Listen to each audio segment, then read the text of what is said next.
누가복음 6장 39절에서 49절까지 우리 한 목소리로 함께 봉독하겠습니다. 또 비유로 말씀하시되 맹인이 맹인을 인도할 수 있느냐? 둘이 다 구덩이에 빠지지 아니하겠느냐? 제자가 그 선생보다 높지 못하나 무릇 온전하게 된 자는 그 선생과 같으리라. 어찌하여 형제의 눈 속에 있는 티는 보고 내 눈 속에 있는 들보는 깨달지 못하느냐?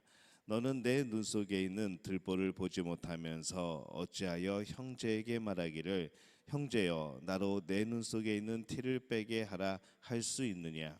외식하는 자여 먼저 내 눈 속에서 들보를 빼라. 그 후에야 내가 밝히 보고 형제의 눈 속에 있는 티끌을 빼리라. 못된 열매 맺는 좋은 나무가 없고 또 좋은 열매를 맺는 못된 나무가 없느니라. 나무는 각각 그 열매로 아나니 가시나무에서 무화과를 또는 찔레에서 포도를 따지 못하느니라. 선한 사람은 마음에 쌓은 선에서 선을 내고 악한 자는 그 쌓은 악에서 악을 내나니 이는 마음에 가득한 것을 입으로 말함이니라. 너희는 나를 불러 주여 주여 하면서도 어찌하여 내가 말하는 것을 행하지 아니하느냐? 내게 나와 내 말을 듣고 행하는 자마다 누구와 같은 것을 너희에게 보이리라. 집을 짓되 깊이 파고 주추를 반석 위에 놓은 사람과 같으니 큰 물이 나서 탕류가 그 집에 부딪히되 잘 지었기 때문에 능히 요동하지 못하게 하였거니와 듣고 행하지 아니하는 자는 주추 없이 흙 위에 집 지은 사람과 같으니 탕류가 부딪힘에 집이 곧 무너져 파괴됨이 심하니라. 아멘. 할렐루야. 하나님의 은혜가 오늘 새벽에 하루의 첫 시간을 주 앞에 드리는 우리 믿음의 가족들에게 함께 하시기를 예수님의 이름으로 축원합니다. 예수님은 이 앞부분에서 이 원수와 또 죄인과 또 악한 사람을 비난하지 말고 오히려 이 사랑할 것을 말씀을 합니다. 그렇게 원수까지도 사랑해야 하는 것이 이 제자의 길이라 라고 말씀을 하시는 것이죠. 낮아지는 것, 섬기는 것, 또 어떤 그 제자라는 것이 어떤 특별한 권위나 어떤 특별한 그것이 아니라 이 섬기는 자이고 사랑하는 자리에 있다는 것을 예수님은 말씀을 합니다. 원수는 둘째치고 우리는 가까이 있는 그런 우리의 이웃들을 향해서도 비난을 서슴없이 행할 때가 많습니다. 그런 비난에 대해서 예수님이 이렇게 말씀을 하시죠. 39절에 보면은 맹인이 맹인을 인도할 수 있느냐? 둘 다 구덩이에 빠지지 아니하겠느냐라고 말씀을 하십니다. 비난하는 사람은 자신이 무엇인가를 안다고 생각하여서 비난을 하게 됩니다. 근데 사실은 그렇지 못하는 경우가 대부분이죠. 이 비난과 이 책망은 개인 사이에서의 경우를 말씀을 하고 있습니다. 이 비난이 맹인이 맹인을 인도하는 것과 같을 때가 대부분이라는 것이죠.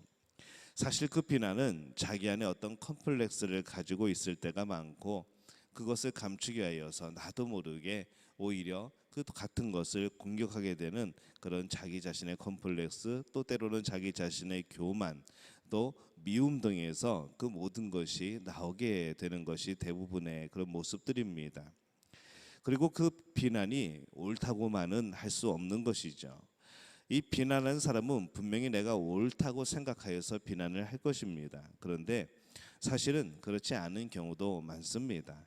그것이 어떤 공정한 자리에서의 공정한 균형이 있는 그런 생각에서의 비판적인 것이 아니라 내가 맞다고 생각하기 때문에 비판하는 경우가 많게 되는 것이죠.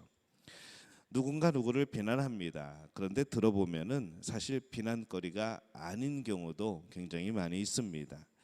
또 잘못된 정보를 바탕으로 그렇게 하는 경우들도 많은 것이죠. 그래서 이 맹인이 맹인을 인도하고 있다는 겁니다. 그것은 서로를 죽이는 일이 되어버립니다. 우리는 맹인의 길이 아니라 우리 스승의 길, 또 우리를 가르치시고 언제나 우리와 우리에게 길을 열어주시는 우리 예수님의 그 길을 따라가야 되는 사람인 줄로 믿습니다. 40절에 보면은 제자가 그 선생보다 높지 못하나 무릇 온전하게 된 자는 그 선생과 같으리라 이렇게 말씀을 합니다. 우리는 이 예수님처럼 원수를 사랑할 수는 없습니다. 그러나 온전하게 되면 우리가 열심히 우리의 성품을 주 앞에 드리고 예수님 앞에 엎드리고 이 성령의 도우심을 구하다 보면은 우리도 예수님처럼 그렇게 살아갈 수가 있게 되는 것이죠. 그렇게 살다 보면은 우리도 사랑할 수가 있게 되는 겁니다. 못한다 하지 말고 못하지만 예수님을 힘입으면 할 수 있다라고 말을 해야 되는 것이죠. 비난하지 말라고 그러면은 어떻게 그러느냐 하지 말고 우리가 그것에 내라고 순종해야 합니다. 원수를 사랑하라고 하면은 믿음으로 도우심으로 내가 하기를 원합니다라고 말을 해야 되는 것이죠. 우리는 늘 할 수 없다 말합니다. 내가 어떻게 그렇게 하냐고 말을 합니다. 그러나 우리는 우리를 도우시는 분이 계십니다. 바로 성령님이 계시기 때문에 그 성령의 능력을 의지하여서 우리는 할 수 있는 그러한 존재인 줄로 믿습니다. 그래서 우리는 할 수 있다고 말하는 것이죠. 또 지금은 할 수 없어도 하기를 원한다라는 이 소망이 있어야 됩니다. 그리고 그 길로 한 걸음씩 한 걸음씩 나아가는 겁니다. 말씀은 우리에게 그 길을 걸어가라고 주신 겁니다. 그냥 우리가 듣고 끝나는 것이 아니라 들었으면 그 길을 걸어가라고 하는 것이죠. 예수님이 그렇게 사셨을 뿐만 아니라 우리도 그렇게 살아가야 합니다. 예수님께서 그냥 우리에게 말씀하신 것이 아니라 우리에게 그렇게 살라고 그렇게 말씀을 하신 것이죠. 이 예수님께서 제자들에게 말씀하신 것의 결론은 두 가지의 비유입니다. 첫째는 나무의 비유이죠.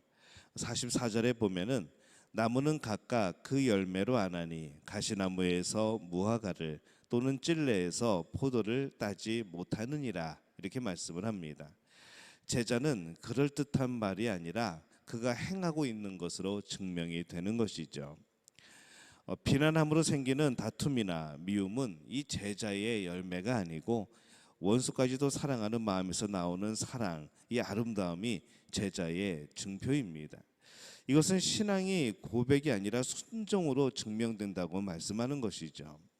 물론 고백도 필요하죠. 우리가 깨닫게 된 것, 그것에 대해서 예수님을 고백합니다. 나의 삶을 고백하고 마음을 고백하고 예수님을 고백하는 것. 우리가 거기에 멈출 것이 아니라 고백했으면은 정말 그 삶을 따라 살아야 되는 것이죠. 그래서 이 순종으로 증명이 되는 겁니다. 그 열매를 보여야 하는 것이죠. 45절에 보면은 선한 사람은 마음에 쌓은 선에서 선을 내고 악한 자는 그 쌓은 악에서 악을 내나니 이는 마음에 가득한 것을 입으로 말함이니라 이렇게 말씀을 합니다. 이 평상시에 조금 더 사랑하는 마음을 내 안에 길러야 하지요. 생각으로라도 미워하는 마음을 계속 누르도록 또 그렇게 우리는 해야 합니다. 예수님은 말과 겉으로만 자신을 따라다니는 것을 경계를 하셨습니다. 46절에 보면은 너희는 나를 불러 주여 주여 하면서도 어찌하여 내가 말하는 것을 행하지 아니하느냐라고 묻습니다. 이렇게 또 질책을 하시죠. 오늘날 이 사람에게는 더욱더 잘 적용이 될 겁니다. 말씀을 듣고 행함으로 우리의 신앙이 깊어질 필요가 있습니다. 행하지 않으면 말씀이 그 사람의 것이 되지 못하지요. 말씀을 듣고 깨닫고 그냥 지나가 버리면은 그 말씀은 능력이 되지 못합니다. 그것을 우리가 행하게 될 때에 그 말씀은 우리에게 능력이 되고 또 그것을 행할 수 있는 힘이 되어서 바로 그 안에서 열매를 맺게 되어지는 것이죠. 말씀을 듣기만 하고 행하지 않은 사람은 그의 모든 것이 무너진다고 말씀을 합니다. 그래서 이 말씀을 들을 때마다 항상 순종과 연결시켜야 되죠. 오늘 주시는 말씀을 가지고 그것을 또 우리의 시대에 우리의 상황에 맞게 해석을 하게 될 때에 그럼 나는 이 말씀에 의지하여 어떻게 살아야 될 것인가, 어떻게 구체적인 삶의 모습이 될 것인가, 이것에 이 순종에 연결이 돼야 됩니다. 내가 순종하게 된 하나님의 말씀을 가지고 또 다른 사람을 비난하려고 하지 말고 내가 순종하게 된 이 하나님의 말씀을 기뻐하고 또 한 걸음 한 걸음 나의 신앙의 경륜을 쌓기 위하여서 나의 신앙의 그런 경건함을 쌓기 위하여서 우리는 그렇게 한 걸음 한 걸음 나가야 될 줄로 믿습니다. 우리가 가야 될 그런 말씀의 길이 많습니다. 우리에게 주어지는 이 말씀들 그냥 넘기지 말고 우리 마음에 부딪힘이 있고 울림이 있고 하나님의 만지심이 있다고 한다면은 그 말씀을 마음에 새기고 그 말씀의 길로 걸어가고 순종하고 또 열매 맺는 그런 복된 삶이 주어지게 되시기를 바랍니다. 오늘도 주 안에서 살아가게 될 때에 말씀에 의지하여 걸어가게 될 때에 하나님께서 도우시는 놀라운 역사가 우리 모든 믿음 가족들에게 함께 하시기를 예수님의 이름으로 축원합니다.